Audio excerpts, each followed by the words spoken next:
Olá, pessoal, bem-vindos à primeira aula do módulo sobre principais temas da parte geral do direito penal. Nessa aula, nós vamos trabalhar teorias da pena. E eu vou oferecer essa aula também como aula bônus para o meu curso de criminologia. Por quê? Os temas que nós vamos ver aqui hoje sobre teorias da pena, eles têm um viés, às vezes, bastante dogmático, próprio do direito penal, e, em algumas vezes, tem um viés mais crítico, com uma análise focada na pessoa do criminoso ou no crime, que são aspectos de análise mais relacionados à criminologia. Então, como eu acho que essa aula especificamente, ela interliga vários temas da parte geral do direito penal e de criminologia, e também porque é uma aula de extrema importância sobre a finalidade do direito penal, a finalidade da pena, para que ela serve, eu vou disponibilizar ela como aula bônus no meu curso de criminologia também, tá? Então vamos começar. Para que serve o direito penal? Qual é a finalidade do direito penal? Qual é a finalidade da pena? Em uma definição clássica, a gente tem a finalidade do direito penal como o ramo do direito que protege os bens jurídicos mais importantes, mais relevantes para a sociedade. Definição clássica compartilhada por autores como Luiz Regis Prado ou Rogério Greco. Essa escolha, ela pode ser mais política, como ela normalmente é, ou ela pode tentar ser mais prática, mais dogmática. A gente tem teorias do direito penal máximo e do direito penal mínimo. As teorias do direito penal máximo, elas estão baseadas nos critérios preventivos gerais, buscando uma proteção da norma a qualquer custo, e a gente vai ver mais para frente como isso funciona, por exemplo, no funcionalismo penal do Jacobs. Então, o direito, nesse direito penal máximo, busca não só a proteção dos bens jurídicos, mas a proteção da norma penal em si, num sistema de direito, quase de direito penal do autor. As teorias de finalidades do direito penal que propõem um direito penal mínimo, ela se baseia em princípios mais ligados à dignidade humana, à redução do poder punitivo estatal, o direito penal servindo como verdadeiro limitador do poder de punir do Estado. Eu dividi a aula em teorias justificadoras e teorias abolicionistas. Claro que a gente tem as teorias justificadoras mais radicais, como é a teoria do Jacobs, que visa a proteção dos bens jurídicos, da norma penal, a qualquer custo, e a gente tem teorias abolicionistas também radicais, como é o abolicionismo, que prevê a extinção total do direito penal. Mas a gente também tem teorias justificadoras e teorias abolicionistas mais brandas, então são dois grupos bastante heterogêneos entre si. A divisão que eu fiz foi apenas metodológica, para poder facilitar a explicação e compreensão de vocês, e uma divisão entre teorias que buscam justificar a existência do direito penal e teorias que criticam o direito penal ao extremo e acham que ele não deveria existir. Então, essa é a divisão aqui. Então, a gente vai começar com as teorias justificadoras, e olhando aí num apanhado histórico, que primeiro a gente teve uma espécie, né, de vingança privada, penas corporais no direito penal da antiguidade clássica. Essa vingança privada, esse código de Hammurabi, né, olho por olho, dente por dente, também passou por um período que ele era de composição civil. E depois a gente teve uma evolução para um direito penal canônico, o crime como um pecado, a tortura como meio de obtenção de responsabilidade penal, né, da confissão através da tortura. Depois a gente teve um direito penal mais moderno, colocando esse direito de punir como privativo do Estado, com penas arbitrárias, penas corporais, penas capitais para muitos delitos sem muito critério. Então, esse direito, quando começou a ser privativo do Estado, ele era muito corporal, essas penas do corpo, né? Aquela primeira ideia do Foucault, aquela introdução do livro dele clássico, em que uma pessoa se divide, né, os membros dela, um cavalo em cada um dos membros, 2 braços, 2 pernas, e os cavalos vão andar e a pessoa é esquartejada. Então, é essa ideia de penas corporais. A gente teve um princípio de limitação dessas penas corporais. A escola clássica, em Beccaria, quando ele escreveu o livro dos delitos e das penas, e a escola, tanto a escola clássica quanto a positivista, que eu vou falar mais para frente, são escolas próprias da criminologia. E quando eu falo das teorias preventivos gerais e preventivos especiais, são próprias do direito penal dogmático. Então, a escola clássica, com Beccaria, foi uma das primeiras que falou da necessidade de humanizar as penas e que elas fossem proporcionais ao delito cometido. Então, para Beccaria, o cometimento do delito era autonomia do indivíduo, então ele tinha autonomia para agir para o bem ou para o mal. Quando agia para o mal, cometia o crime, tinha que ser punido. Mas essa punição tinha que ser proporcional e tinha que ser humana, de acordo com o delito que ele cometeu. Já as teorias absolutistas e retributivistas também têm o condão de, pela primeira vez, estabelecer um limite para as penas. A grande crítica que se faz às teorias absolutistas e retributivas é que elas não dizem que limite é esse.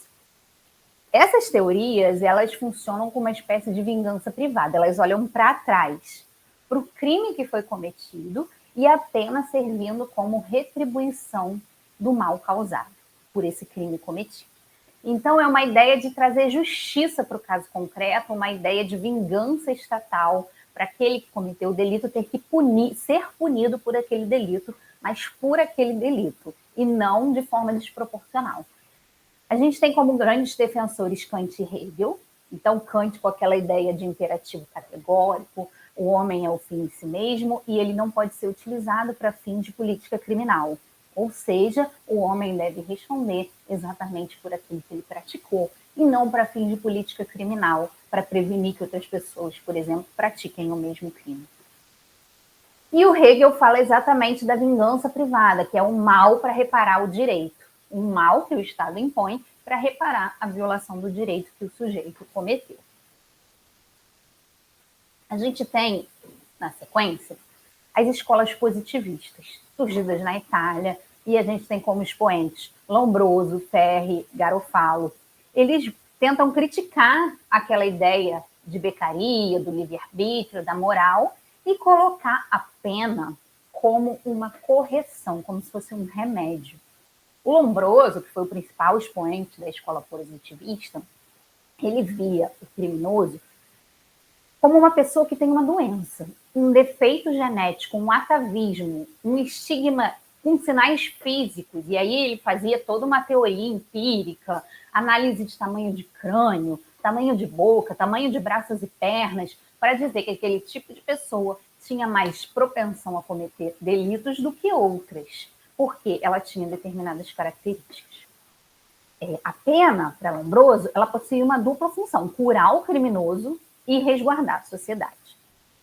Parece uma escola que ficou lá no tempo, mas não é. A gente tem essa escola criminológica positivista italiana ainda muito presente quando a gente fala do exame criminológico, por exemplo, que é um exame criminológico admitido, previsto na LEP e admitido pelo Supremo Tribunal Federal, súmula vinculante 26. Então, a gente tem isso na hora que a gente fala de medida de segurança, a questão da periculosidade. Periculosidade é a pessoa que tem um perigo, ela gera um perigo à sociedade porque ela tem uma doença mental. Então, essa ideia da escola positivista ainda está presente quando a gente fala das características do indivíduo enquanto circunstâncias judiciais, a personalidade voltada para o crime. Então, a gente ainda tem muito presente essas premissas da escola positivista na aplicação do direito penal. Depois, a gente teve teorias relativas ou preventivas. Lembra que eu falei das retributivas, que elas olhavam para trás, a vingança privada? As teorias preventivas olham para frente. Não é uma vingança privada pelo mal causado. É olhar para frente para evitar que, apenas servindo para evitar que outras pessoas, vendo o exemplo daquele que está cumprindo pena, elas passem a cometer crimes também. Então, elas olham para frente para resguardar o ordenamento jurídico. Então, não é uma manifestação de vingança privada, é uma ideia de utilitarismo, da busca de atingir o bem comum, de estabilizar a sociedade através da preservação das normas penais. As teorias preventivas, elas são divididas em preventivo geral e especial. Isso é muito, muito importante, gente. Isso cai em prova demais, prova de OAB, prova de concurso, prova discursiva também. Então, prestem atenção. A prevenção geral, ela é destinada aos membros da comunidade. E a prevenção especial é destinada à pessoa do infrator. Ambas, prevenção geral e especial, estão subdivididas em prevenção geral negativa e positiva e prevenção especial negativa e positiva. Então, vamos lá. Prevenção geral, destinada aos membros da comunidade. Negativa, como forma de intimidação. A pessoa olha aquela conduta, olha que a pessoa foi punida e fica intimidada, não vai agir da mesma forma. E prevenção geral positiva, que é o reforço e a validade das normas. A teoria do Jacobs, grande expoente das teorias preventivas ou teorias relativas, o foco principal dele é na prevenção geral positiva. Ele parte da ideia dos sistemas de Luhmann. Luhmann é um sociólogo, ele construiu uma teoria dos sistemas penais, muito brevemente falando, que os sistemas penais, qualquer sistema social, tinha uma completude em si mesma. Isso e utilizava para funcionar as suas próprias regras de conduta. Quando você viola uma regra de conduta do sistema, você viola o sistema como um todo, na teoria dos sistemas de Luhmann. E aí, o Jacob se utiliza dessa ideia para construir a sua ideia de direito, o seu funcionalismo radical, para dizer que quando a pessoa viola uma norma penal, ela violou o sistema como um todo, ela bagunçou o sistema como um todo, ela fragilizou esse sistema. E por conta disso, ela tem que ser imediatamente punida. Isso, independente dela ter violado ou não o bem jurídico. A violação da norma por si só, ela já vai gerar a punição. E por conta disso, ele foca nessa prevenção geral positiva. Mas a prevenção também pode ser especial, que é a atuação sobre a pessoa do infrator. Ela pode ser especial negativa, que é a neutralização desse infrator, a segregação social desse infrator através do cárcere. Ou ela pode ser positiva, porque nessas teorias preventivas, todas essas prevenções elas ocorrem ao mesmo tempo, em maior ou menor grau, a depender da teoria que a gente está estudando. No caso do Jacobs, em maior grau, a prevenção geral positiva. No caso do Roxin, que a gente vai ver em seguida, a prevenção especial. Então, vamos lá. Prevenção especial, foco na pessoa do infrator. Prevenção especial negativa é essa segregação, neutralização. E prevenção especial positiva, a ressocialização. Quando a gente coloca a prevenção especial positiva de forma absoluta, ela leva a um estado de polícia que permite o encarceramento de uma pessoa por período de tempo indeterminado. Ela não permite a prisão perpétua, porque a prisão perpétua pressupõe que a pessoa não vai sair, então ela não vai se ressocializar. Mas ela permite o encarceramento por períodos muito longos, para que a pessoa possa, enfim, se ressocializar. Então, o objetivo primordial da prevenção especial positiva é essa ideia de função social através da ressocialização.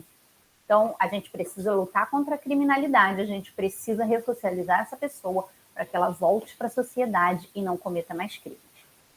O fundamento teórico da prevenção especial positiva vem lá no programa de Marburgo, do von Litz, que é uma ideia tripla de intimidação da pessoa, de ressocialização, de inocuização.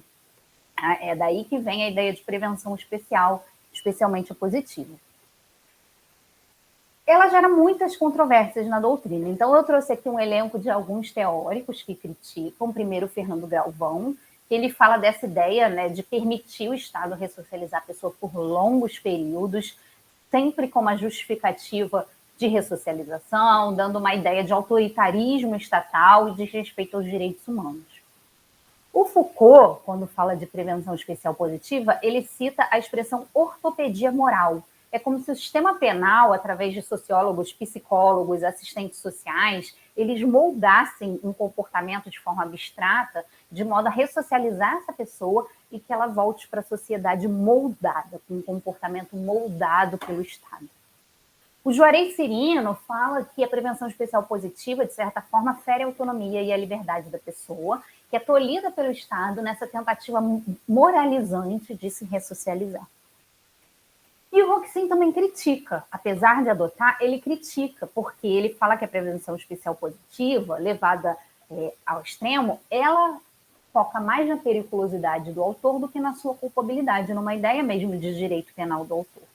Então, por isso, quando ele cria a teoria unificadora dialética, que é a teoria da pena do Roxin, ele fala que a prevenção especial ela tem que estar focada na culpabilidade. É a culpabilidade que vai ser o verdadeiro norteador da pena, tendo como limite a dignidade da pessoa humana e a individualização da pena. Então, o Roxin, ele trata da prevenção especial, da prevenção geral, do reforço da norma, etc., e da prevenção especial também. Só que ele diz que a prevenção especial, ela pode fazer com que o limite da pena na prevenção geral seja reduzida, mas nunca o contrário. Nunca uma prevenção geral de reforço e validade da norma vai poder aumentar a pena em relação ao limite estabelecido pela prevenção especial, que é esse limite focado na culpabilidade do agente e não na prevenção da norma. Então, é a culpabilidade do agente que deve ser o verdadeiro norteador da pena, focado na sua dignidade da pessoa humana. Quando a gente traz o nosso Código Penal, no artigo 59, a gente vê que o nosso Estado adotou a teoria mista ou unificadora. Unificadora não da prevenção especial e geral, mas unificadora das teorias preventivas e retributivas. Porque o nosso 59 do Código Penal fala que o juiz estabelecerá, conforme seja necessário e suficiente, para reprovação e prevenção do crime, as seguintes penas. E aí continua lá o artigo. Então, o nosso código tratou da prevenção e reprovação do crime. Teorias retributivas olham para trás, vingança em relação ao crime, reparar a pena como forma de reparar o mal causado e prevenção do crime. Pena como forma de ressocializar, proteger a norma e prevenir que outras violações da norma ocorram. Essa ideia de prevenção e repressão é a ideia mais costumeira. Então, no artigo 1º da LEP, a gente também tem assim, a execução da pena tem por objetivo efetivar as disposições da sentença e proporcionar a condições para a harmônica integração social do condenado ou internado. Então, ali a gente tem a ideia de ressocialização.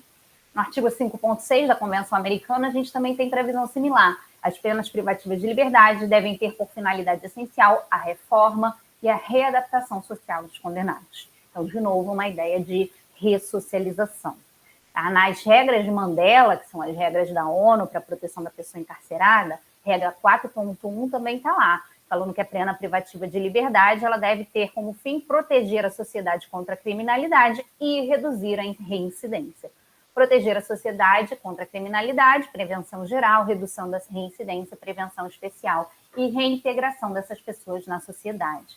4.2 também fala, né, das regras de Mandela, como que isso deve ser feito. Educação, formação profissional, trabalho e tal, acompanhamento espiritual, tudo isso devendo ser garantido à pessoa encarcerada.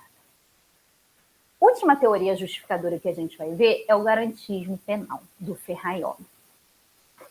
O garantismo penal é uma teoria justificadora porque Ferraioli entende que um mínimo de direito penal é necessário para a regulação das condutas humanas em sociedade. Sem um mínimo de direito penal, a gente vive em anarquia, causando muita confusão e muito conflito. Então, por isso que o garantismo está incluído como uma teoria justificadora, porque ele justifica o mínimo de existência do direito penal. Como que ele faz isso? Ele parte da teoria sociológica do Max Weber. A teoria sociológica do Weber é pautada em tipos ideais, o tipo ideal carismático, legal, tradicional. Então, a teoria do Weber, ela analisa a sociedade por meio da criação de tipologias ideais que não existem na realidade fática, mas existem no mundo ideal e são utilizadas como norte para o estudo. Então, quando o garantismo do Ferraioli parte dos tipos ideais, ele diz como a sociedade deveria ser, como a sociedade deve agir, o que a sociedade deve fazer. Então, a ideia do garantismo é a proteção de bens jurídicos individuais e coletivos, que sejam garantidos ao máximo, partindo dessa ideia de como deveria ser. Não o que a gente seja hoje, mas como a gente deve sempre agir em busca de. Ele tenta dizer que a teoria dele é pautada num positivismo crítico, tentando fugir aí do positivismo abstrato e absoluto do Kelsen. O positivismo do Kelsen é focado numa ideia de causalidade de imputação. Então, causalidade, para todo A, a gente tem B. Isso numa regra geral. Para o direito, num positivismo absoluto de Kelsen, para todo A, a gente deveria ter B. Se a gente tem ou não, isso não é culpa do direito e nem papel do direito consertar. O papel do direito é expor como as coisas devem ser. Para todo A, a gente deve ter B. É a ideia de imputação de Kelsen, que Ferraioli tenta se distanciar um pouquinho. Ele fala que o positivismo dele, do garantismo penal, é focado num positivismo crítico, que se pauta na força axiológica dos princípios. Axiologia é uma palavra que transmite valor, então os valores substanciais do direito positivados na Constituição, fugindo então de uma ideia puramente dogmática. Quando a gente fala de um estudo dogmático por excelência, é o estudo kelseniano, essa ideia de imputação. Então o Ferraioli tenta fugir um pouco disso, colocando o poder de punir, o direito como uma limitação racional do poder de punir, com prescrições, do que deveria ser, mas também com proteção dos bens jurídicos individuais e coletivos mais valiosos, com a contenção do poder estatal. Então, a ideia do Ferraioli parte de um utilitarismo duplo, que é a prevenção dos delitos, trazendo o máximo de bem-estar possível para a sociedade, e a prevenção de penas arbitrárias, trazendo o mínimo de mal-estar possível para aquele que sofre a pena. O garantismo, ele tenta conter a arbitrariedade estatal, conter a liberdade judiciária para que ela não vire arbitrária, mas proteger a dignidade da pessoa humana, proteger as liberdades individuais e coletivas. Então, por exemplo, aplicando aí a ideia de Ferraioli de forma abstrata, mas rigorosa. Se a Constituição, se a LEP diz que todos os presos têm direito à visita, têm direito ao lazer, têm direito à alimentação adequada, têm direito a banho de sol e etc., se o cárcere não traz isso para eles, então eles não podem estar no cárcere, porque isso não é o garantismo. O garantismo penal é a preservação das liberdades individuais, limitando o arbítrio estatal. Então, o direito penal para Ferraioli deve existir de forma mínima para regular a sociedade, mas a Constituição deve ser respeitada como autoridade máxima. Então, a dignidade da pessoa humana dentro das liberdades individuais e coletivas devem ser preservadas. Então, são tipos ideais de como as coisas deveriam ser, mas se elas não são, elas têm que buscar ao máximo ser como determina a Constituição. Tá bom? A gente tem umas teorias muito minoritárias, por exemplo, do Douglas Fischer, que o direito penal, o garantismo, ele é dividido em garantismo penal integral e garantismo penal hiperbólico. Integral seria a proteção dos bens jurídicos individuais e coletivos. Mas quando a gente aplica os bens jurídicos individuais de forma absoluta, a gente estaria diante de um garantismo penal monocular ou hiperbólico, o que seria uma fuga da teoria de Zaffaroni. Isso não é verdade. Não é isso que os especialistas em Zaffaroni e o próprio Zaffaroni dizem, tá? Sugiro a vocês, quem quiser se aprofundar, Ana Cláudia Pinho, uma grande especialista brasileira em Zaffaroni, ela é professora da Universidade do Pará e ela é promotora de justiça lá também. Tem um episódio maravilhoso naquele podcast Segurança dos Direitos, episódio 78, que ela fala muito de Ferraioli. Então, essa ideia de garantismo penal hiperbólico ou molecular é uma ideia do Douglas Fischer, não condiz com a teoria de Zaffaroni. Passando agora para as teorias absolutistas da pena. Teorias que propõem que o direito penal não deveria existir. Trouxe 3 para vocês. O absolutismo radical, a teoria agnóstica da pena e a teoria materialista da pena. Então, o absolutismo radical, que tem como principal expoente Luke Husman e Angela Davis também, aponta que o direito penal não serve para nada, ele não deveria mais existir, ele não atende os fins propostos e ele deve ser abolido. A Angela Davis tem aquele livro Estão as Prisões Obsoletas, na qual ela fala que o complexo né? O sistema penitenciário é, na verdade, um complexo industrial prisional, é uma indústria. Ele deveria acabar, primeiro começando pela educação, depois pela descriminalização das drogas e por uma conscientização desse usuário sobre os efeitos das drogas sobre ele, tá? Excelente livro para falar de absolutismo.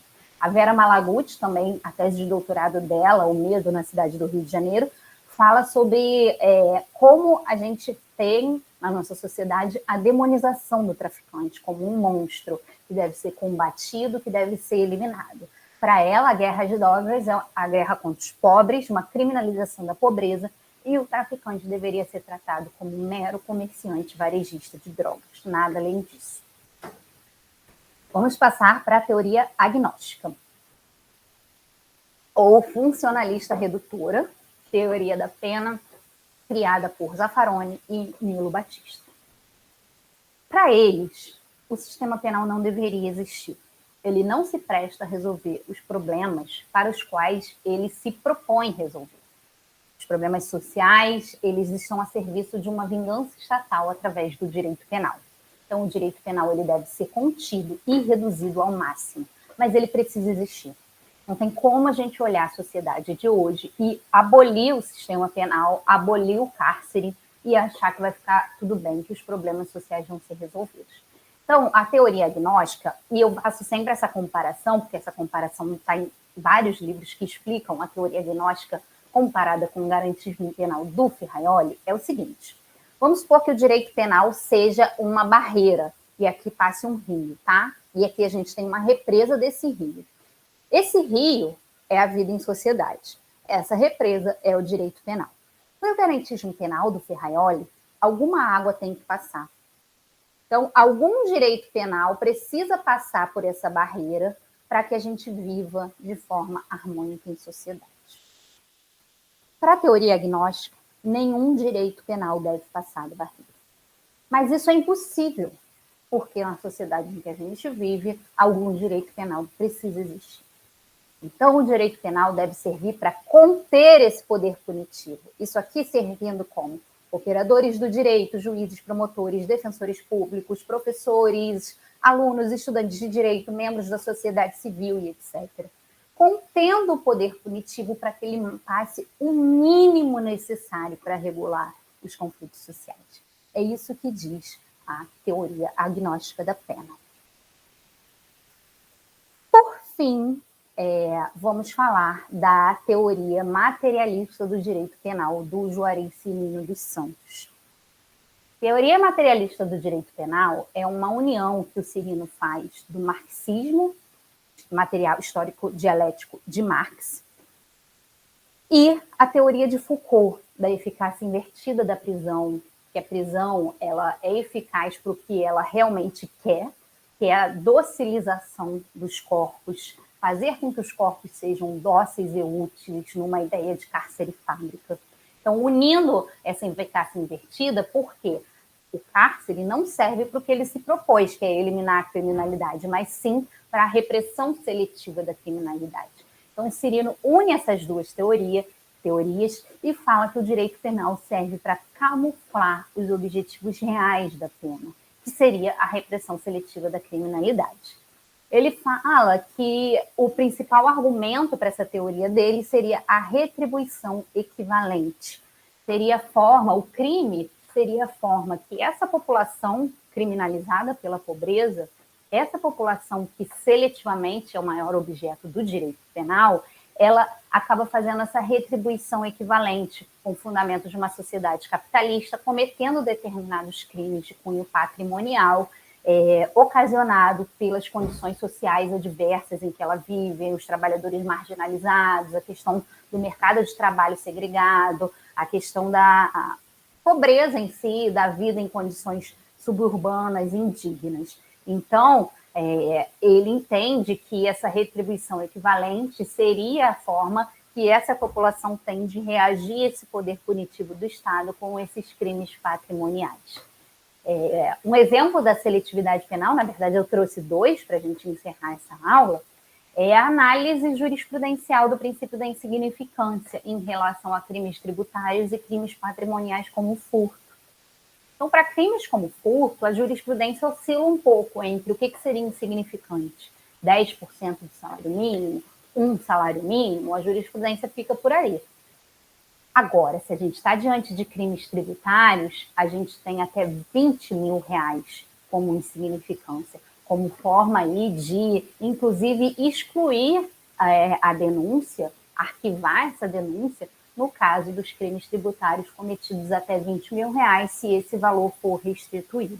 Então, percebam a diferença e percebam quem é, em tese, o sujeito ativo de um crime de furto de 10% do salário mínimo e quem é um sujeito ativo que pode cometer um crime tributário com valor de R$20 mil.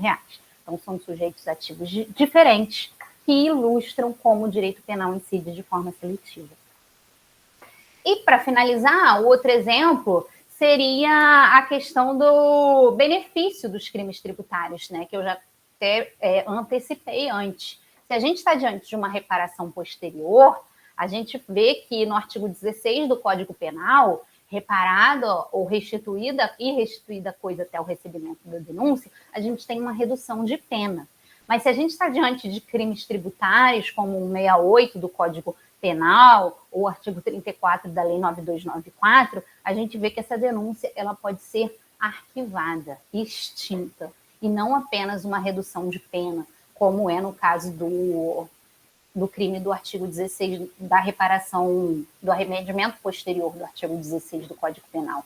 Então, vejam a diferença. É um crime patrimonial, cometido sem violência ou grave ameaça à pessoa. Se for restituído, a gente tem a redução da pena. Se for restituído. Agora, se a gente está diante de um crime tributário sendo restituído, a gente pode excluir essa denúncia, excluir esse processo sem nenhuma pena. Então, de novo, a gente vendo o sujeito ativo dos crimes tributários e o sujeito ativo de crimes patrimoniais sem violência contra a pessoa, a gente vê a seletividade na incidência dessas normas e nesses casos que eu falei, do 168A em relação ao 16 do Código Penal, a gente vê uma criminalização primária diferenciada. A gente costuma até falar em criminalização secundária, que é a incidência diferenciada das normas. Mas nesse caso, já na criminalização primária foi positivado de forma diferente se a gente pensar em quem é o sujeito ativo desses crimes. Tá bom? Espero que vocês tenham gostado da aula, tanto os alunos de penal quanto os de criminologia, que eu vou disponibilizar como aula bônus, e a gente se vê na próxima aula. Tchau!